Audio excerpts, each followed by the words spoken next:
खबर में आगे बढ़ने से पहले एक आवश्यक सूचना। अगर आप व्हाट्सएप ग्रुप के माध्यम से फास्ट खबर चाहते हैं तो स्क्रीन पर दिए गए नंबर पर न्यूज ग्रुप लिखकर मैसेज करें या फिर डिस्क्रिप्शन बॉक्स में जाकर लिंक पर क्लिक करें। नमस्कार, तलाश टीवी में आप सभी दर्शकों का एक बार फिर स्वागत है। झारखंड में जो है विधानसभा का चुनाव खत्म हो गया। आज मुख्यमंत्री हेमंत सोरेन ने शपथ ग्रहण कर लिया है नई सरकार का। जो नया सरकार बना है उसमें जो मुकाबला था मेन बीजेपी के साथ, उसके साथ गठबंधन में आजसू पार्टी थी। गढ़वा से भी बीजेपी जो लड़ाई लड़ी उसमें सरना तिवारी जो बीजेपी के थे उन्होंने जीत हासिल की और आजसू का जो गढ़वा का संगठन है उसने उसमें साथ दिया। हमारे साथ डॉक्टर इश्तियाक रजा बैठे हुए हैं जो आजसू पार्टी के एक वरिष्ठ नेता हैं। उनसे हम गढ़वा के परिप्रेक्ष्य में भी और झारखंड के परिप्रेक्ष्य में भी चर्चा करेंगे। सर, आपका बहुत बहुत स्वागत है।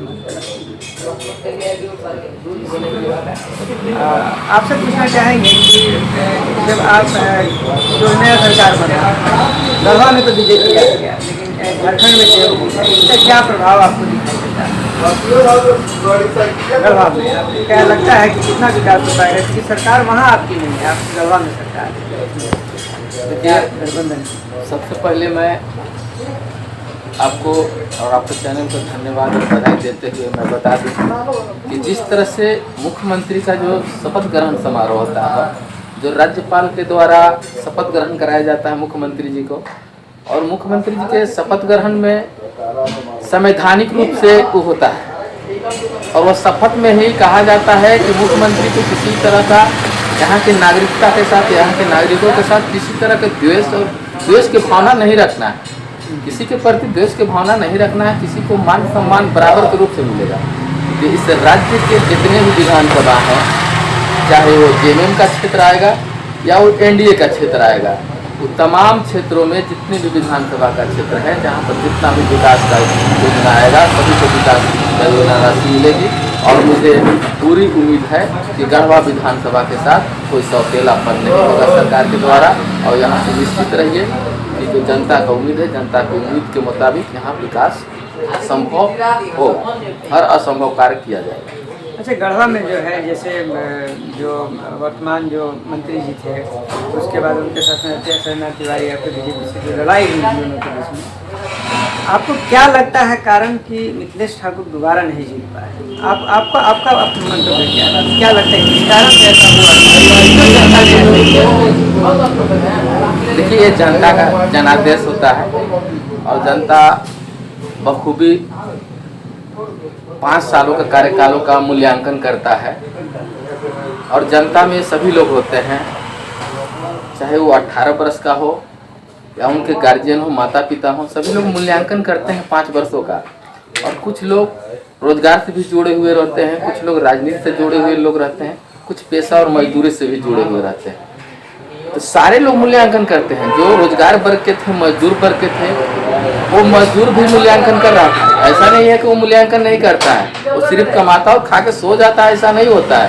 चुनाव के समय वो सारी मूल्यांकन करता है कि किसके सरकार में, किसके कार्यकाल में हमें क्या दुख हुई, क्या तकलीफें हुई, तो सारे लोग करते हैं। तो मजदूर वर्ग का एक तबका वहाँ मूल्यांकन किया कि जो मैं मजदूरी करने जाता था मुझे मजदूरी मिल जाया करती थी, लेकिन वो मजदूरी बालू की महंगाई की वजह से, लोग घरों में काम नहीं कराने की वजह से मजदूरी हमें नहीं मिला।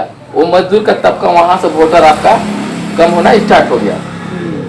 और दूसरा तबका आता है व्यवसायियों का। देखिए, व्यवसायी वर्ग भी कहीं न कहीं जिस तरह का माहौल है और जिस तरह का परिवेश था, कहीं न कहीं व्यवसायी वर्ग भी डरे हुए थे, वो भी भयभीत थे। दूसरी तरह चिकित्सा जगत भी आता है, चिकित्सा जगत में भी आता है, लेकिन वो रामचंद्र चंद्रवंशी जी स्वास्थ्य मंत्री हो या भानु प्रताप शाही जी स्वास्थ्य मंत्री हो, लेकिन ग्रामीण चिकित्सकों का इस तरह की परेशानियां नहीं हुई थी जो इनके कार्यकाल में हुआ। जबकि कोरोना कार्यकाल में ग्रामीण चिकित्सकों ने भरपूर मदद करके सभी को इलाज किया और सभी को हम समझते हैं कि सेहतमंद बनाने में बहुत बड़ा इनका योगदान रहा है ग्रामीण चिकित्सकों का। हाँ, इस तरह से एक तरफ मजदूर वर्ग, एक तरफ से व्यवसायी वर्ग, सारे लोग कहीं न कहीं प्रभावित हुए और उसी प्रभावित के साथ जब समय आया तो बड़ा अच्छा आप ध्यान दिया है कि कैसे मूव किया मैटर। जी। बालू नहीं मिला तो मजदूरों को दिक्कत, काम नहीं मिला और इस वजह से इनका वोट पर प्रभाव पड़ा। बताइए, बालू का प्रभाव उन्हीं पर लड़के पर। बिल्कुल बिल्कुल वहीं से शुरुआत बड़ा अच्छा बात आपने कहा। चलिए, अब एक चीज़ और आपसे पूछना चाहेंगे।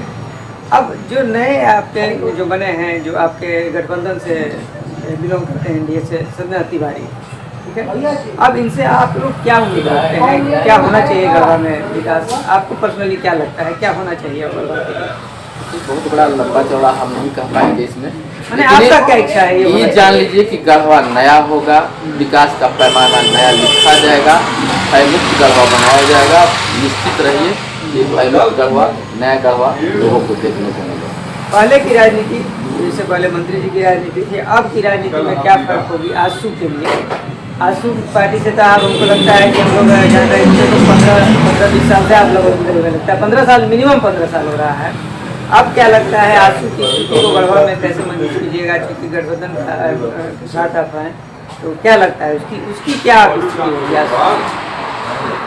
आजसू का स्थिति बहुत बेहतर होगा और जो भी जनता जनादेश देता है उससे राजनेताओं के साथ शौक लेना चाहिए, सीखना चाहिए। और हमें भी सीखने का एक अवसर दिया है जनता ने।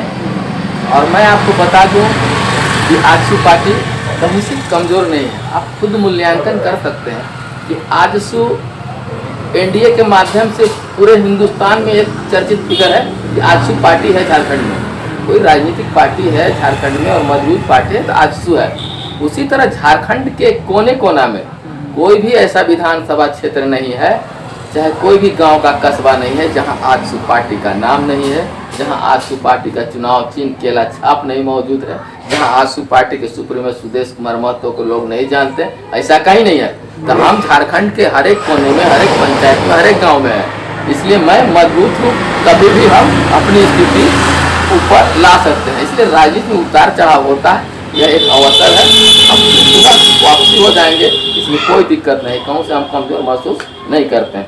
चलिए डॉक्टर इश्तियाक जी, आपका तलाश टीवी से जुड़ने के लिए बहुत बहुत धन्यवाद। कुछ बातों पर हमने डॉक्टर इश्तियाक रजा से चर्चा की, आगे भी हम इनसे मुलाकात कराते रहेंगे, गढ़वा के मुद्दों पर चर्चा होती रहेगी। बहुत बहुत धन्यवाद।